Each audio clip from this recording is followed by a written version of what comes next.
안녕하세요. 사연을 시작하기에 앞서 구독과 좋아요 부탁드려요. 감사합니다. 사연 시작해 볼게요. 결혼을 하고 나서 정말 행복했습니다. 꿈꿔왔던 결혼 생활이 시작되었으니까요. 남편은 결혼 전부터 결혼하면 사업을 시작하겠다고 말했었는데 그 약속대로 결혼 후 곧바로 사업 준비를 시작했어요.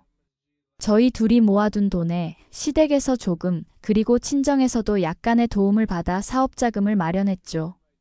처음엔 정말 잘 됐어요. 남편은 아침 일찍 출근해서 늦게 돌아오는 날이 많았죠. 가끔은 급하게 출장이 잡혀 며칠씩 집을 비우기도 했고요. 그렇게 열심히 일하는 모습이 대견하면서도 한편으로는 건강이 걱정되었어요. 지친 모습으로 돌아오는 날이면 따뜻한 차 한 잔과 함께 오늘도 고생 많았어요 라고 말해주곤 했죠. 그러던 어느 날 남편이 심각한 표정으로 집에 돌아왔어요. 여보, 사업이 좀 어려워졌어. 자금이 필요한데?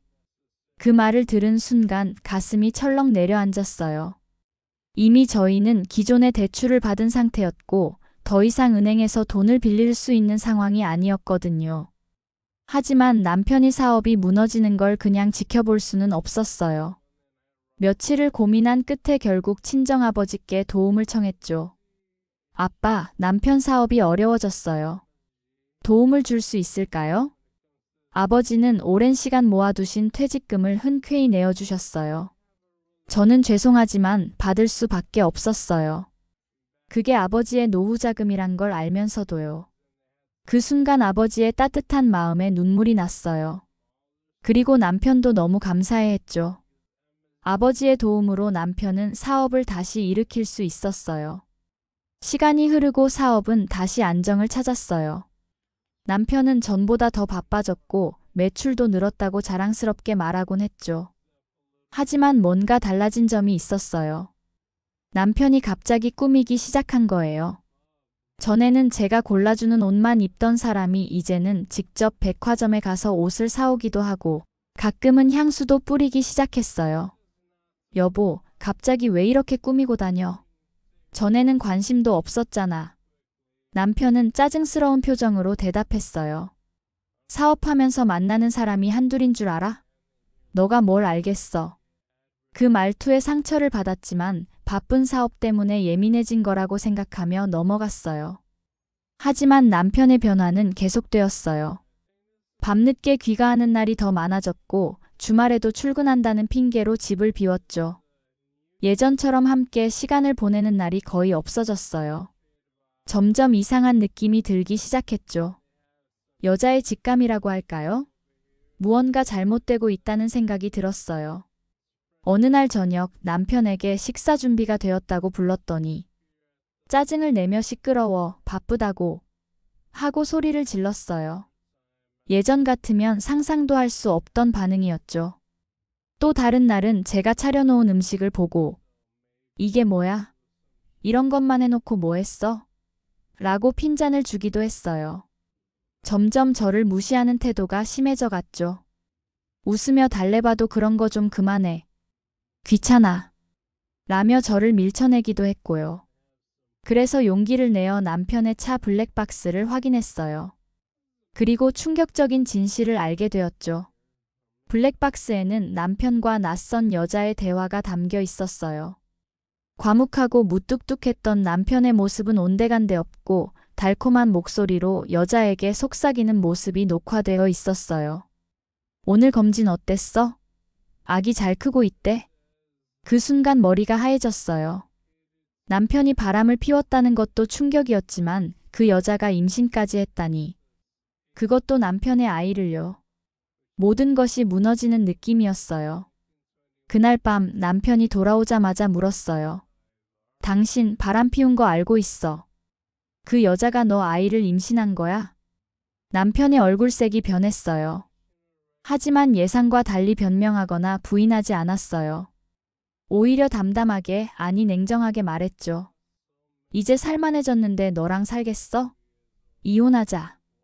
그 순간 온몸에서 힘이 빠졌어요. 7년 동안의 결혼 생활이 이렇게 끝나는 건가 싶었죠. 그동안 남편을 위해 희생했던 시간들, 친정아버지까지 설득해 도움을 받았던 일들이 주마등처럼 스쳐 지나갔어요. 하지만 이미 바람을 피워 아이까지 생긴 남편을 붙잡을 수도 용서할 수도 없었어요. 결국 이혼을 결정했죠. 이혼 조건으로 위자료와 함께 신혼집은 제가 갖기로 했어요. 그래도 그 집의 60%는 은행 대출이었기 때문에 완전히 제 것은 아니었죠. 친정아버지는 분노했어요. 퇴직금까지 내어주셨는데 이렇게 배신당할 줄은 몰랐으니까요. 저도 처음에는 너무 힘들었어요. 매일 밤 울면서 잠들었고 식욕도 없어 살이 빠졌죠. 하지만 시간이 지나면서 조금씩 일상으로 돌아가려고 노력했어요. 그런데 놀랍게도 이혼 후 몇 개월이 지나자 남편이 다시 저에게 연락해 왔어요. 미안해. 내가 제정신이 아니었어. 다시 한 번만 기회를 줘. 처음에는 무시했지만 계속해서 연락이 왔어요. 심지어 집 앞에서 기다리기도 했죠. 하지만 저는 단호하게 거절했어요. 한 번 배신한 사람은 또 배신할 수 있다고 생각했거든요. 그리고 이혼 후 1년쯤 되던 날 우연히 백화점 푸드코트에서 그 여자와 아이를 보게 되었어요. 더 놀라운 것은 그 여자 옆에 외국인 남자가 함께 있었죠. 호기심에 가까이 가서 아이의 얼굴을 보았는데 그 순간 웃음이 터져 나왔어요. 태어난 아이는 확연히 혼혈이었거든요. 그 여자와 제 전 남편은 둘 다 순수 한국인인데 아이는 분명히 혼혈이었어요. 그것도 아주 뚜렷하제요. 그리고 그 아이를 안고 있는 외국인 남자는 아이와 너무나 닮아 있었어요. 틀림없이 아이의 진짜 아버지였죠. 나중에 들은 이야기로는 그 여자가 원래 외국인 남자와 교제 중이었는데 제 남편을 만나 바람을 피웠다고 해요.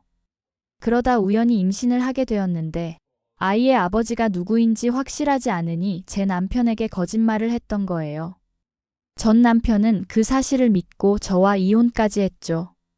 하지만 아이가 태어나자 혼혈임이 명백했고 결국 검사를 통해 아이가 제 남편의 아이가 아님이 밝혀졌어요. 그 여자는 결국 아이의 진짜 아버지인 외국인 남자와 결혼했고 제 전 남편은 모든 것을 잃고 혼자 남겨졌다고 해요. 그 광경을 보고 있자니 웃음이 멈추지 않았어요. 마치 우주가 저에게 선물한 복수 같았죠. 인생에서 이런 통쾌함은 처음이었어요. 저를 버리고 이제 살만한데 너랑 살겠어? 라고 뱉었던 그 파렴치한 남자가 결국 다른 남자의 아이를 자기 아이인 줄 알고 저를 버렸다니. 그리고 결국 모든 것을 잃었다니. 전 남편은 저를 배신했고 결국 그 여자에게 더 큰 배신을 당한 셈이었으니까요. 얼마 후 전 남편이 초라한 모습으로 제 앞에 나타났어요. 그 아이는 내 아이가 아니었어. 그가 떨리는 목소리로 말했어요. 그 여자는 외국인 남자와 바람을 피웠던 거야. 나에게 임신했다고 거짓말하고 내 돈을 쓰면서 날 이용했던 거야. 지금은 그 외국인이랑 결혼까지 했더라. 얼굴은 수척해지고 눈은 충혈되어 있었죠. 한때 저에게 이제 살만한데 너랑 살겠어? 라고 오만하게 말했던 그 사람은 온데간데 없었어요. 다시 한 번만 기회를 줘. 내가 얼마나 큰 실수를 했는지 이제야 알았어. 그 여자는 날 완전히 버렸어. 외국인이랑 결혼해서 행복하게 잘 살고 있더라. 그의 애원하는 모습을 보니 묘한 승리감이 느껴졌어요. 예전에 제가 우리 이렇게 끝내면 안 돼. 다시 생각해봐. 라고 울며 말했을 때 그는 코웃음 치며 넌 그냥 집이나 지키고 있어. 난 새 인생 살 거야. 라고 무시했었는데 이제는 입장이 완전히 바뀐 거예요. 그가 저를 배신했을 때 느꼈던 그 고통을 이제는 그가 느끼고 있었어요. 그것도 더 가혹하제요. 모든 것을 잃고 홀로 남겨진 채로요. 미안해. 하지만 우리는 이미 끝났어. 그리고 다음에는 누군가의 인생과 가족의 희생으로 내 행복을 찾지 마. 전화를 끊고 창밖을 바라보았어요. 이제는 마음의 짐이 내려간 느낌이었죠. 더 이상 미움도 원망도 없었어요. 그저 새로운 시작을 기대하는 설렘만 남았답니다. 친정아버지의 퇴직금은 제가 열심히 일해서 조금씩 갚아나가기로 했어요. 아버지는 처음에는 갚지 않아도 된다고 하셨지만 제 마음의 짐을 덜기 위해서라도 꼭 갚고 싶었거든요. 이제 저는 혼자지만 행복합니다. 새로운 직장에서 일하면서 만난 좋은 사람들, 항상 저를 응원해주는 가족들, 그리고 무엇보다 스스로에 대한 자신감을 되찾았으니까요. 가끔 거리에서 전 남편을 마주치기도 해요. 예전에 당당하고 자신감 넘치던 모습은 사라지고 초라한 모습으로 변해 있더군요. 들리는 소문에 의하면 사업도 완전히 망했다고 해요. 그 여자에게 재산의 상당 부분을 빼앗겼고 정신적 충격으로 사업에도 문제가 생겼다고요. 반면 그 여자는 외국인 남편과 함께 해외로 이주했다고 하더군요. 가끔 SNS에 올라오는 그들의 행복한 가족 사진을 보면 마치 제 전 남편은 그 여자의 인생에서 잠깐 스쳐 지나간 에피소드에 불과했던 것 같아요. 그럴 때마다 전 남편은 여전히 미련이 남은 듯 저를 바라보지만 저는 이제 담담하게 인사만 하고 지나갑니다. 더 이상 그에게 어떤 감정도 없으니까요. 가끔은 그가 친정아버지의 퇴직금을 날려버린 것을 생각하면 아직도 화가 나지만 그가 받은 업보를 보면 묘하게 균형이 맞춰진 느낌이에요. 그토록 오만했던 사람이 자신의 선택으로 모든 것을 잃게 됐으니까요. 저를 배신하고 버렸던 그 남자가 결국 더 큰 배신으로 무너졌다는 사실이 인생의 아이러니처럼 느껴져요. 그는 지금 낙동강 오리알이 되어 어디에도 속하지 못한 채 홀로 살아가고 있죠. 그날 백화점에서 본 그 혼혈 아이가 어떻게 자랄지 가끔 궁금하기도 해요. 그 아이는 아무 잘못도 없으니까요.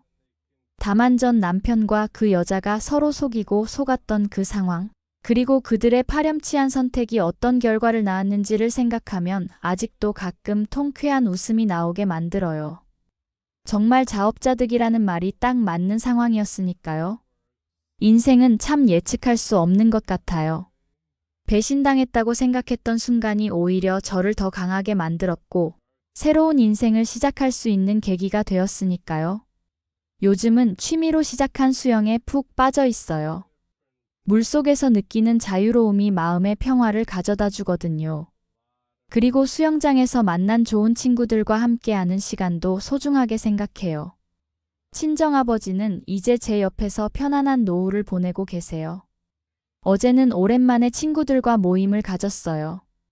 대학 동창들과 함께 식사를 하면서 각자의 근황을 나누었는데 많은 친구들이 제가 달라졌다고 말하더군요. 더 밝아지고 자신감도 생겼다고요. 그 말을 들으니 뿌듯했어요. 그만큼 제가 성장했다는 증거니까요. 이제는 새로운 사랑도 준비가 되었다고 생각해요. 물론 서두르지는 않을 거예요. 좋은 인연이 있다면 자연스럽게 만나게 되겠죠. 하지만 이번에는 제 자신을 잃지 않는 사랑을 하고 싶어요. 가끔 밤하늘의 별을 보면서 생각해요. 인생의 어두운 밤에도 항상 빛나는 별들이 있다는 것을요. 제게는 그 별들이 가족과 친구들, 그리고 제 자신에 대한 믿음이었어요. 그 믿음이 있었기에 어두운 시간을 지나 지금의 밝은 빛을 볼 수 있게 된 것 같아요. 앞으로의 인생은 어떻게 펼쳐질지 모르지만 한 가지 확실한 것은 더 이상 누군가의 배신에 무너지지 않을 만큼 단단해졌다는 거예요. 그리고 그것만으로도 충분히 값진 경험이었다고 생각합니다. 오늘도 저는 감사함으로 하루를 시작해요. 모든 경험이 저를 지금의 제가 되게 했으니까요. 그리고 앞으로도 더 나은 사람으로 성장해 나갈 거예요. 제 인생의 주인공은 바로 저니까요. 제 긴 이야기를 끝까지 들어주셔서 감사합니다. 구독과 좋아요, 알림 설정까지 잊지 마세요.